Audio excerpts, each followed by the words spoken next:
주님 제가 걷고 있는 계절은 다소 춥기도 아프기도 하네요. 주님 제가 걷고 있는 계절은 많이 외롭고 슬프기만 하네요.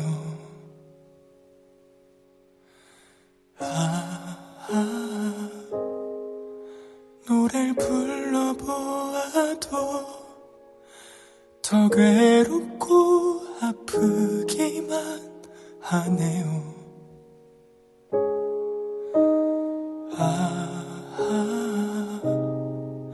귀 기울여 보아도 멀리 서 있는 것처럼 느껴지는 이 계절을 걷고 있네요.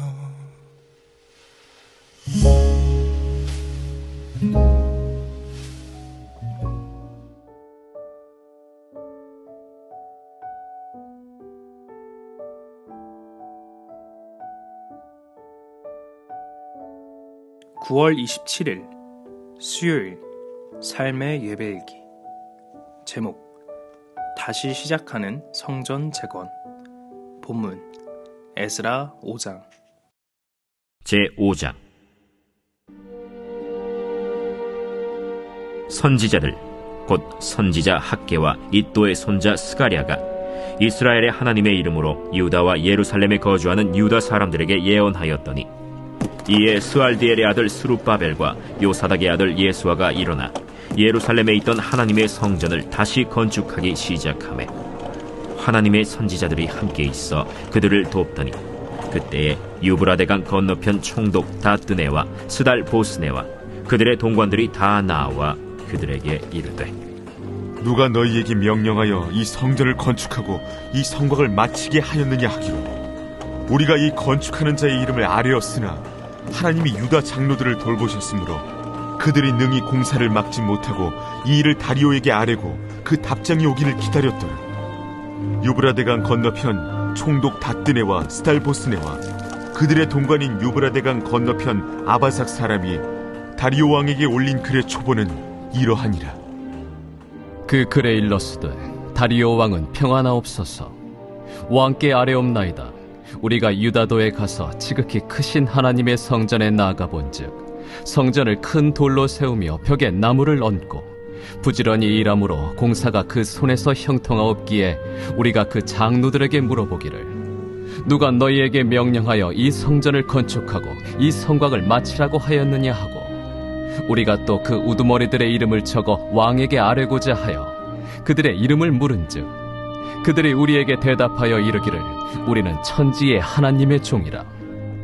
예전에 건축되었던 성전을 우리가 다시 건축하노라. 이는 본래 이스라엘의 큰 왕이 건축하여 완공한 것이었으나, 우리 조상들이 하늘에 계신 하나님을 노엽게 하였으므로 하나님이 그들을 갈대아 사람 바벨론 왕 느부갓네살의 손에 넘기심에, 그가 이 성전을 헐며 이 백성을 사로잡아 바벨론으로 옮겼더니, 바벨론 왕 고레스 원년에 고레스 왕이 조서를 내려 하나님의 이 성전을 다시 건축하게 하고, 또 느부갓네살이 예루살렘 하나님의 성전 안에서 금, 은 그릇을 옮겨다가 바벨론 신당에 두었던 것을 고레스 왕이 그 신당에서 꺼내어 그가 세운 총독 세스바살이라고 부르는 자에게 내주고 일러 말하되, 너는 이 그릇들을 가지고 가서 예루살렘 성전에 두고 하나님의 전을 제자리에 건축하라.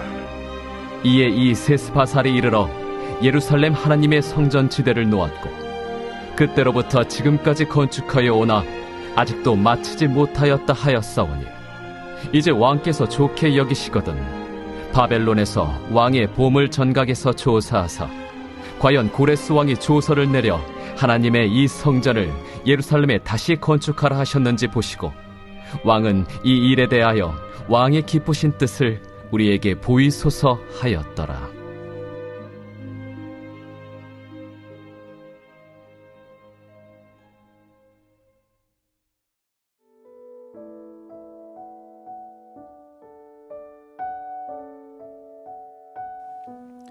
16년이나 중단되었던 성전 건축이 다리오 왕 2년에 선지자 학개와 스가랴의 권고로 다시 시작됩니다. 이에 대응하여 유프라테스강 서편의 권력자들이 그 사실을 조사하여 다리오 황제에게 보고합니다. 그리고 상부의 지시를 기다립니다. 그동안 고소 고발을 하며 엄포를 놓을 때는 절대로 할 수 없을 것 같이 했지만 막상 성전 건축을 다시 시작하니까 어찌 할 수 없었던 것입니다. 그런데도 16년간이나 끝도 없이 기다리며 건축을 중단하고 있었던 것입니다. 이에 선지자들은 성전을 다시 건축하도록 이스라엘 백성들에게 예언합니다. 그러자 은혜 받은 사람들이 성전 건축을 다시 시작합니다. 선지자들은 성전 건축을 다시 시작하기 위해서 황제에게 호소하지 않았습니다. 방해하는 적들에게 호소하지도 않았습니다. 이스라엘 백성들에게 예언합니다. 왜냐하면 법적인 문제도 중요하고 주변 사람들의 협조도 중요하지만 가장 중요한 것은 이스라엘 백성들의 마음이기 때문입니다. 이처럼 우리도 신앙의 일들을 이런저런 핑계로 중단할 때가 있습니다. 어느 때는 법이, 건강이, 주변 사람들의 민원이, 물질이, 혹은 생활고가 여러 가지 이유로 기도를 중단하고 예배를 중단하고 충성 봉사하는 생활을 그만두면서 나는 잘하고 싶지만 뭐뭐 때문에 안 된다 라고 스스로를 합리화시킵니다. 그러나 사실은 우리의 마음이 가장 중요합니다.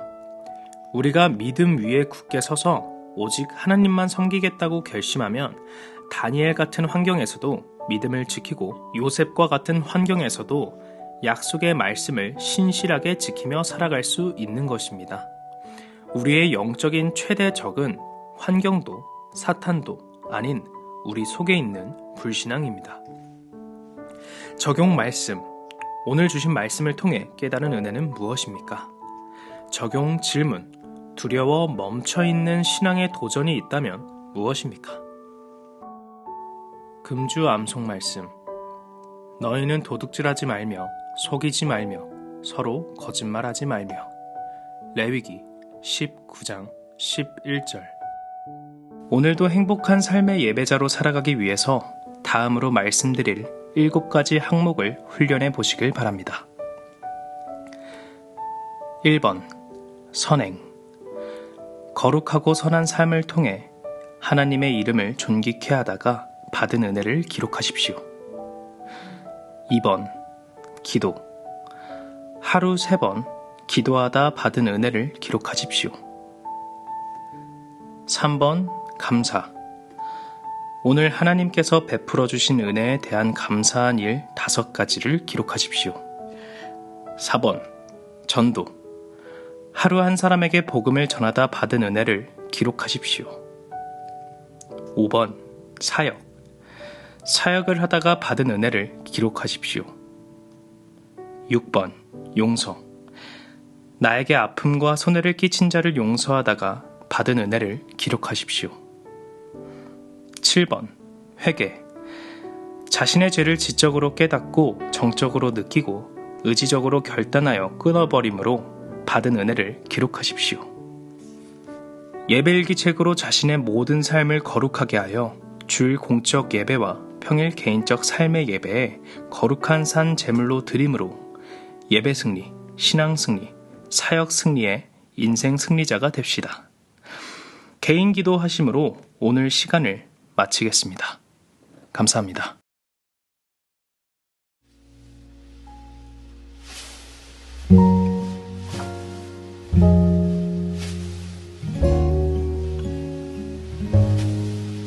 주님 제가 걷고 있는 계절은 다소 춥기도 아프기도 하네요. 주님 제가 걷고 있는 계절은 많이 외롭고 슬프기만 하네요.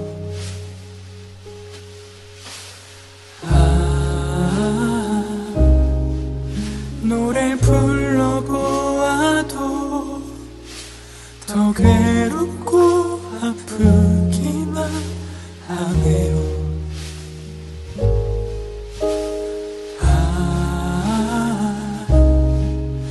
귀 기울여 보아도 멀리 서 있는 것처럼 느껴지는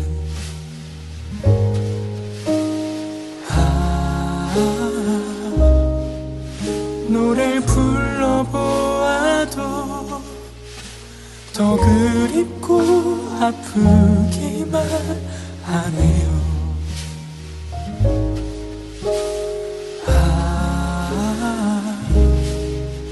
귀 기울여 보아도 멀리 서 있는 것처럼 느껴지는 이 계절을 걷고 있네요.